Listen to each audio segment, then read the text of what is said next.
So we finally got the iPhone 14 Pro Max in. And the first test up, of course, is the drop test, where we're dropping it side by side against its biggest competitor in the Galaxy S22 Ultra. Now, the iPhone has some clear advantages. It has a flat design compared to the Galaxy's curved edge. It has stainless steel over the Galaxy's armor aluminum.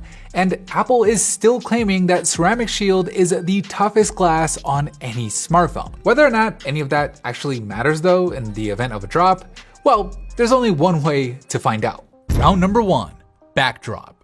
In 3, 2, 1.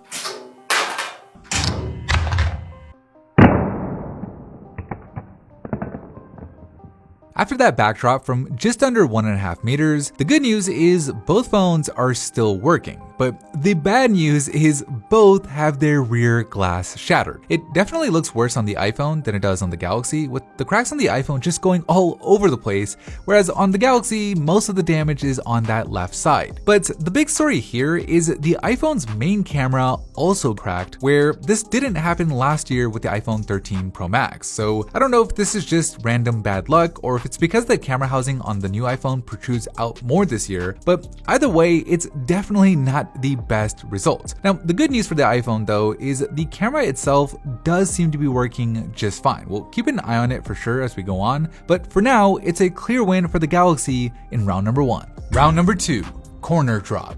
3, 2, 1.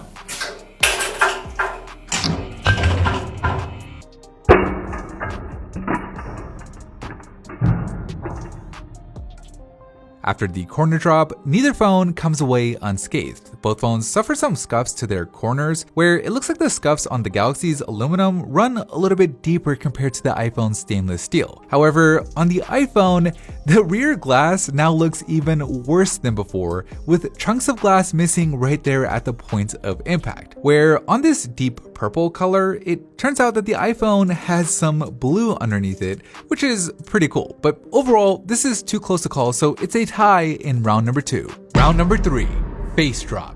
3, 2, 1.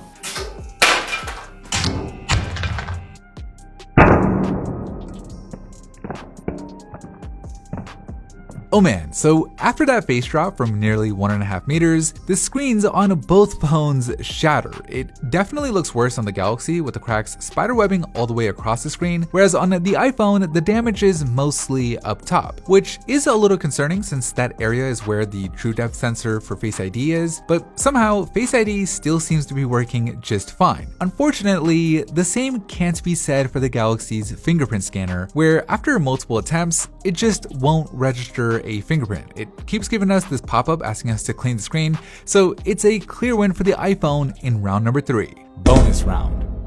Alright, so these phones have been through a lot, with all the drops we've done so far being from higher up at nearly 1.5 meters. So we're gonna do just one more drop straight onto steel this time and call it a day. 3, 2, 1.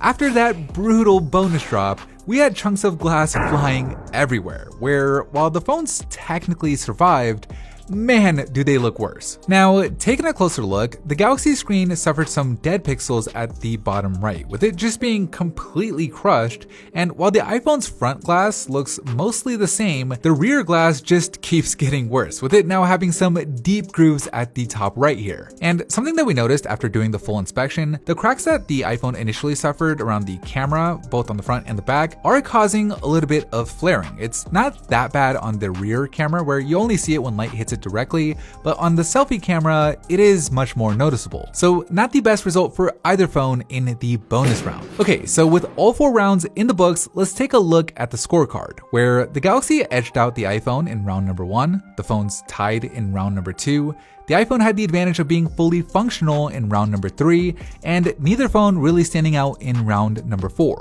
making this one a tie overall.